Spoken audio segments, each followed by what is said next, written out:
Halo, kami dari kelompok 3, mata kuliah Sistem Informasi Manajemen dan Teknologi.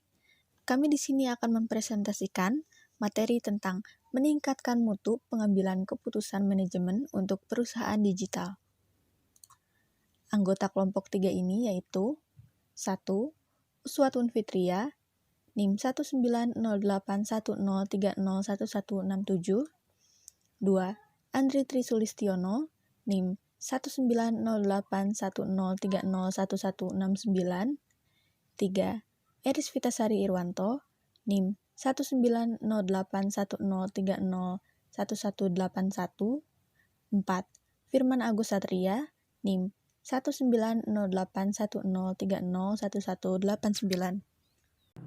Meningkatkan mutu pengambilan keputusan manajemen untuk perusahaan digital. Yang pertama, kita membahas tentang jenis-jenis dalam pengambilan keputusan dan proses pengambilan keputusan. Terus yang kedua, sistem informasi mendukung aktivitas-aktivitas dari pengambilan keputusan oleh para manajer dan manajemen. Terus yang ketiga, intelijen bisnis dan analisis bisnis dapat mendukung pengambilan keputusan. Terus yang keempat, perbedaan dalam pemilihan pengambilan keputusan di dalam suatu organisasi yang menggunakan intelijen bisnis. Terus yang kelima, peran sistem informasi dalam membantu orang-orang yang bekerja dalam suatu kelompok untuk mengambil keputusan dengan lebih efisien. Yang pertama, jenis-jenis pengambilan keputusan dan proses pengambilan keputusan. Pengambilan keputusan bisa dianggap sebagai suatu hasil atau sebuah keluaran dari sebuah proses mental atau kognitif yang membawa pemilihan sebuah jalur tindakan di antara beberapa alternatif yang tersedia. Setiap pada proses pengambilan keputusan selalu mendapat suatu hal final. Pada keluarnya bisa berupa sebuah tindakan atau aksi atau sebuah opini terhadap pilihan. Nah, berikut ini merupakan pengertian pengambilan keputusan menurut para ahli. Yang pertama, George R. Terry, yakni menyatakan bahwa pengambilan keputusan ialah suatu pemilihan alternatif tingkah laku kelakuan tertentu dari dua atau lebih alternatif yang ada. Yang kedua, S.P. Syagian, yakni menyatakan bahwa pengambilan keputusan ialah sebuah pendekatan yang sistematis terhadap sebuah hakikat alternatif yang dihadapi dan mengambil suatu tindakan yang menurut perhitungan adalah suatu tindakan yang paling tepat. Yang ketiga, James A.F. Stoner, yakni pengambilan keputusan ialah suatu proses yang digunakan untuk memilih suatu tindakan yang sebagai cara pemecahan masalah. Yang keempat, Kuswardani, yakni menyatakan bahwa pengambilan keputusan ialah seorang individu yang tidak merasa puas dengan sebuah situasi yang ada atau dengan prospek situasi yang mendatang dan memiliki otoritas untuk berinisiatif dalam mengambil langkah untuk mengulangi suatu keadaan tersebut. Terus yang selanjutnya yakni jenis-jenis keputusan ada 3, yakni tidak struktur, semi struktur, dan terstruktur. Keputusan tidak struktur adalah keputusan harus diberikan penilaian, evaluasi, dan wawasan untuk pemecahan masalah. Terus yang kedua, keputusan terstruktur, yakni bersifat berulang dan rutin dan melibatkan prosedur yang pasti untuk penanganannya sehingga mereka tidak perlu diperlakukan setiap saat seolah-olah baru. Yang selanjutnya yakni proses pengambilan keputusan. Yang pertama, kecerdasan atau intelijen, yakni terdiri atas mengumpulkan, mengidentifikasi, dan memahami masalah yang terjadi pada organisasi. Terus yang kedua, rancangan atau desain, melibatkan identifikasi dan pencarian berbagai solusi masalah. Terus yang ketiga, choice atau pilihan, adalah tentang memilih alternatif solusi yang ada. Terus yang keempat, implementasi atau implementation, adalah tentang membuat alternatif yang dipilih dapat bekerja dan tetap mengawasi seberapa baik kerja solusi tersebut, yakni peran manajer dalam pengambilan keputusan, yaitu bertanggung jawab dalam pengambilan keputusan, menulis laporan, dan menghadiri rapat, bahkan merancang pesta ulang tahun. Untuk selanjutnya dijelaskan oleh kelompok yang lain. Perkenalkan, nama saya Andri Trisistiono. Saya akan melanjutkan presentasi yang telah disampaikan oleh teman saya, yaitu sekarang peran manajer dalam pengambilan keputusan. Peran manajer yaitu bertanggung jawab dalam pengambilan keputusan, menulis laporan, menghadiri rapat, bahkan merancang pesta ulang tahun. Itu merancang pesta ulang tahun adalah contohnya. Jadi seorang manajer itu selain dia membuat keputusan, juga dia akan bertanggung jawab atas keputusan yang dia ambil. Materi selanjutnya yaitu sistem informasi mendukung aktivitas-aktivitas dari pengambilan keputusan oleh para manajer dan manajemen. Materi selanjutnya yaitu manajer dan pengambilan keputusan di dunia nyata. Sistem untuk mendukung pengambilan keputusan menghasilkan keputusan yang lebih baik oleh manajer dan karyawan di atas rata-rata pengambilan investasi untuk perusahaan, dan pada akhirnya keuntungan yang lebih tinggi. Namun sistem informasi tidak dapat memperbaiki semua jenis keputusan yang terjadi dalam sebuah organisasi. Sistem yang mendukung pengambilan keputusan yaitu 1. Sistem informasi manajemen atau SIM membantu manajer untuk mengawasi dan mengelola bisnis dengan informasi mengenai kinerja perusahaan. SIM menghasilkan laporan yang sifatnya tetap dan rutin berdasarkan data yang diperoleh dari sistem pemrosesan transaksi atau Transaction Processing System TPS perusahaan. 2. Sistem pendukung keputusan atau DSS.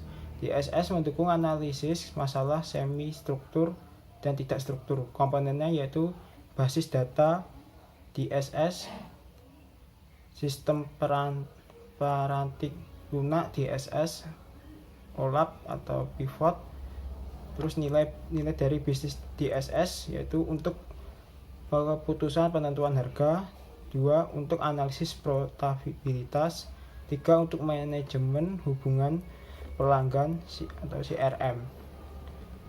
Ketiga, sistem pendukung eksekutif atau ISS. Peran ISS dalam perusahaan untuk menelusuri berpindah dari satu bagian data rangkuman ke tingkat perinci yang lebih rendah, mendekati sinyal-sinyal masalah dalam lingkungan organisasi.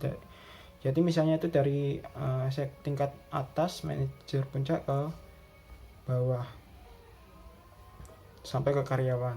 4. Sistem pendukung keputusan kelompok atau GDSS, sistem interaktif berbasis komputer untuk memfasilitasi penyelesaian masalah tidak struktur oleh sekelompok pengambilan keputusan yang bekerja sama dalam satu kelompok dengan peranti lunaknya. Kuesioner elektronik, perangkat brainstorming elektronik, pengorganisasian ide, perangkat pembentukan kebijakan.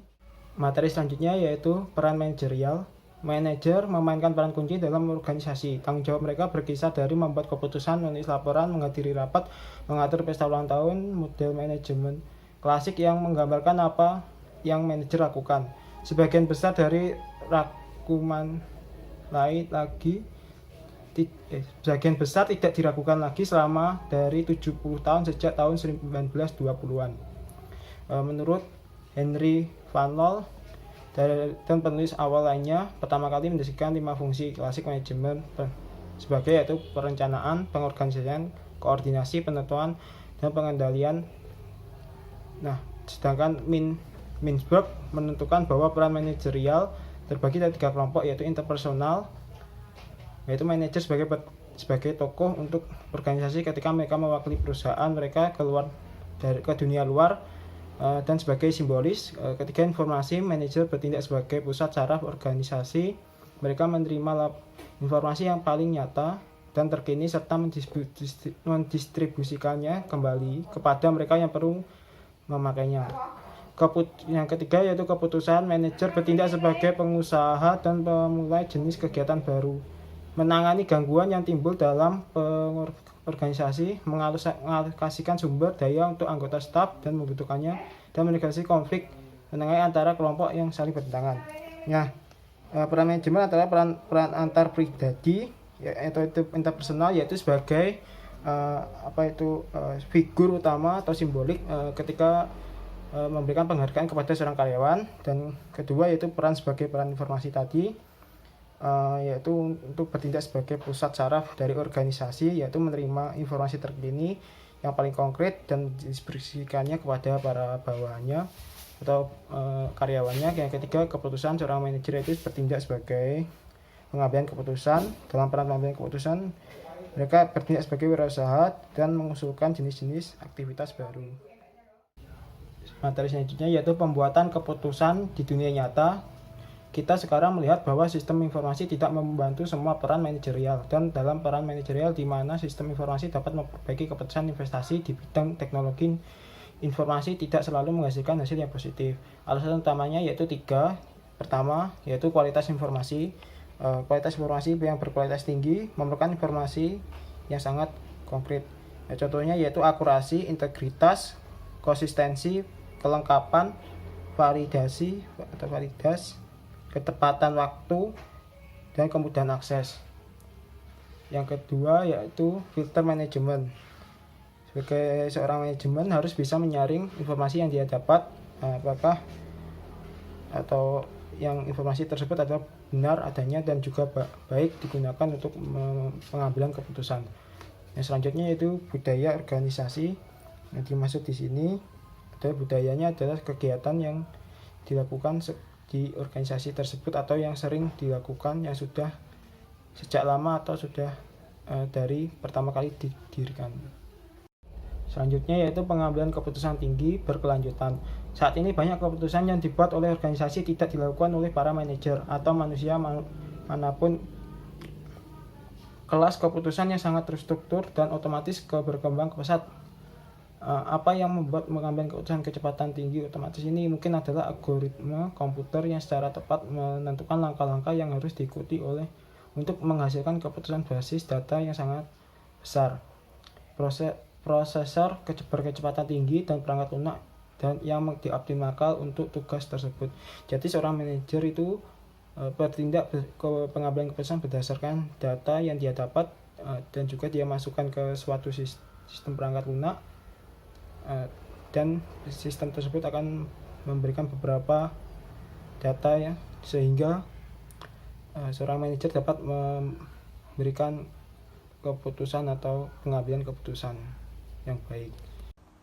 Halo, saya Eris Vitasari Irwanto, NIM 1181 akan menjelaskan penjelasan selanjutnya.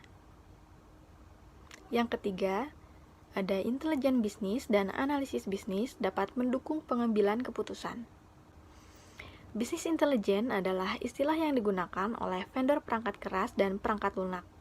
Konsultan teknologi informasi mendeskripsikan infrastruktur pergudangan, mengintegrasikan, melaporkan, dan menganalisis data yang berasal dari lingkungan bisnis. Infrastruktur pondasi mengumpulkan, menyimpan, membersihkan, dan membuat informasi yang relevan tersedia bagi para manajer. Analisis bisnis juga merupakan istilah yang ditentukan vendor yang lebih berfokus pada alat dan teknik untuk menganalisis dan memahami data. Lingkungan bisnis intelijen. Di sini kita bisa melihat ada sebuah gambar yang menjelaskan tentang lingkungan bisnis intelijen. 1. Data dari lingkungan bisnis.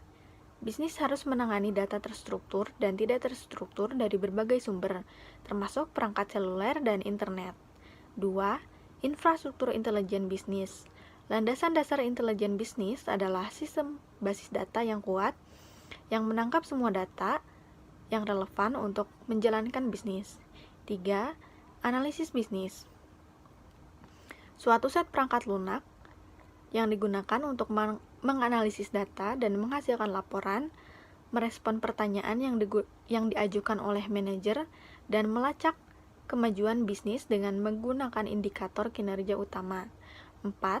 Pengguna dan metode manajerial. Perangkat keras dan perangkat lunak intelijen bisnis hanya secerdas manusia yang menggunakannya. 5. Platform pengiriman seperti SIM, DSS, ESS, yaitu hasil dari bisnis intelijen dan analisis yang disampaikan kepada para manajer dan karyawan dengan berbagai cara. 6. Pengguna antarmuka Orang bisnis tidak lagi terikat dengan meja kerja dan desktop mereka.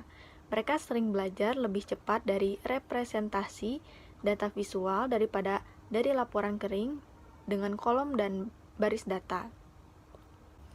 Kinerja bisnis dan analitik kemampuan. Bisnis intelijen dan analisis berjanji untuk memberikan kebenaran informasi yang real time kepada pengambil keputusan, dan alat analisis membantu mereka dengan cepat memahami informasi dan mengambil tindakan. Ada 5 fungsi analitik yang diberikan sistem BI untuk mencapai tujuan. 1. Laporan produksi. Laporan yang telah ditetapkan berdasarkan kebutuhan spesifik industri. 2. Laporan yang diukur. Pengguna memasukkan beberapa parameter seperti pada tabel pivot untuk menyaring data dan mengisolasi dampak parameter. 3. Dashboard atau kartu skor.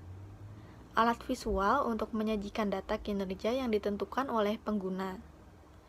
4. Pembuatan query dan drill down. Pembuatan query atau pencarian atau laporan ad hoc memungkinkan pengguna membuat laporan mereka sendiri berdasarkan query dan penelusuran. Lalu pembuatan drill down, yaitu kemampuan untuk beralih dari ringkasan tingkat tinggi ke tampilan yang lebih rinci. 5. Perakiraan skenario dan model, yang mencakup kemampuan untuk melakukan peramalan linier, analisis skenario, dan menganalisis data menggunakan alat statistik standar. Dengan menyajikan data dalam bentuk visual, alat visualisasi data membantu pengguna melihat pola dan hubungan dalam sejumlah besar data yang sulit dikenali jika data dipresentasikan sebagai daftar teks tradisional. Sistem informasi geografis atau GIS membantu pengambil keputusan memvisualisasikan masalah yang memerlukan pengetahuan tentang distribusi geografis orang atau sumber daya lainnya. Perangkat lunak mereka menghubungkan data lokasi ke titik, garis, dan area pada peta. Strategi manajemen untuk mengembangkan kemampuan BI dan BA. Ada 2 strategi yang berbeda untuk mengadopsi kemampuan BI dan BA untuk organisasi, yaitu 1. One Stop Integrated Solution. 2. Solusi Vendor Best of Breed. Perusahaan perangkat keras seperti IBM, HP, Oracle, dan perusahaan yang memiliki Sun Microsystem menjual perangkat keras atau solusi perangkat keras terpadu. Perusahaan yang cenderung berjalan hanya pada perangkat keras.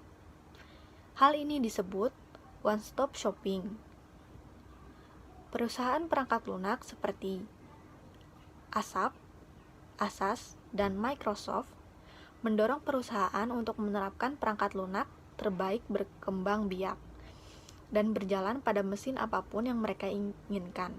Dalam strategi ini, menerapkan solusi database dan data warehouse terbaik, dan memilih paket intelijen bisnis dan analisis terbaik dari vendor manapun yang Anda yakinin terbaik. Keempat, ada perbedaan dalam pemilihan pengambilan keputusan di dalam suatu organisasi yang menggunakan intelijen bisnis. Dukungan keputusan untuk manajemen operasional dan menengah. Manajemen operasional dan menengah umumnya dituntut untuk memantau kinerja aspek-aspek utama bisnis, mulai dari downtime mesin di lantai pabrik, hingga penjualan harian atau bahkan per jam di toko makanan waralaba, hingga lalu lintas harian di perusahaan. Contohnya adalah yang pertama, situs web. Sebagian besar keputusan yang mereka buat cukup terstruktur. Sistem informasi manajemen atau SIM biasanya digunakan oleh manajer menengah untuk mendukung jenis pengambilan keputusan ini. Dan keluaran utamanya adalah serangkaian laporan produksi rutin berdasarkan data yang diambil dan dirangkum dari sistem pemrosesan transaksi yang mendasari perusahaan atau TPS. Yang kedua adalah model analisis kepekaan bertanya, apa jika pertanyaan berulang-ulang untuk memprediksi berbagai hasil ketika satu hal atau lebih variabel diubah berkali-kali. Yang ketiga adalah spreadsheet. Spreadsheet memiliki fitur serupa untuk analisis multidimensi yang disebut dengan tabel pivot, yang oleh manajer disebut dengan pengguna super, dan analisis menggunakannya untuk mengidentifikasi dan memahami pola informasi dalam bisnis yang mungkin berupa dan berguna untuk mengambil keputusan semi-struktur. Lalu, dukungan keputusan untuk manajemen senior. Metode manajemen kinerja Balance Scorecard dan Enterprise. Balance Scorecard adalah kerangka kerja untuk mengoperasikan rencana strategis perusahaan dengan memusatkan perhatian pada hasil terukur pada 4 dimensi kinerja perusahaan. Dimensinya yaitu ada 4. Yang pertama, keuangan, proses bisnis, pelanggan, dan pembelajaran dan pertumbuhan. Kinerja pada setiap dimensi diukur dengan menggunakan indikator kinerja utama atau KPI. Seperti contoh di samping ini. Metodologi manajemen populer lainnya yang terkait erat adalah manajemen kerja bisnis atau Business Performance Management atau BPM. Awalnya didefinisikan oleh kelompok industri pada tahun 2004, dipimpin oleh perusahaan yang sama yang menjual sistem perusahaan dan database seperti Oracle, SAP, dan IBM. BPM mencoba untuk secara sistematis menerjemahkan strategi perusahaan, misalnya diferensiasi, produsen berbiaya rendah, pertumbuhan pangsa pasar, dan lingkup operasi. Jadi target operasional, begitu juga strategi dan target diidentifikasi. Yang kelima adalah peran sistem informasi dalam membantu orang-orang yang bekerja dalam satu kelompok untuk mengambil keputusan dengan lebih efisien. GDSS adalah sistem berbasis komputer interaktif yang memfasilitasi penyelesaian masalah yang tidak terstruktur oleh satu set mengambil keputusan yang bekerja sama sebagai satu kelompok di lokasi yang sama atau di lokasi yang berbeda. Pertemuan terpandu GDSS berlangsung di ruang konferensi dengan perangkat keras dan perangkat lunak khusus untuk memfasilitasi pembuatan keputusan kelompok. Perangkat kerasnya mencakup peralatan komputer dan jaringan, proyektor overhead, dan figura display. GDSS yang canggih menyediakan setiap peserta komputer desktop khusus di bawah kendali individu seseorang. Tidak ada yang bisa melihat apa yang dilakukan individu di komputer mereka sampai peserta tersebut siap untuk berbagi informasi.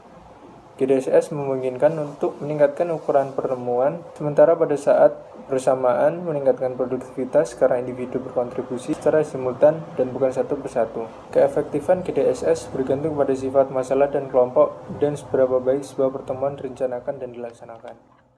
Lalu ada manfaat GDSS. Yang pertama adalah sistem interaktif. Sistem interaktif ini berfungsi untuk memfasilitasi solusi dari masalah yang tidak terstruktur oleh kelompok.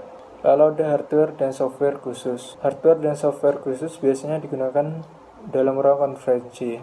Contohnya adalah overhead, proyektor, layar tampilan. Lalu ada software untuk mengumpulkan perangkat, mengedit ide peserta dan tanggapan. Lalu ada mungkin juga untuk memerlukan fasilitator dan staf. Yang ketiga adalah meningkatkan produktivitas. Yang keempat, meningkatkan suasana kolaboratif dan menjamin anonimitas. Yang kelima, menggunakan metode terstruktur untuk mengatur dan mengevakuasi ide-ide. Terima kasih, sekian dari kelompok saya. Apabila ada pertanyaan, wassalamualaikum warahmatullahi wabarakatuh.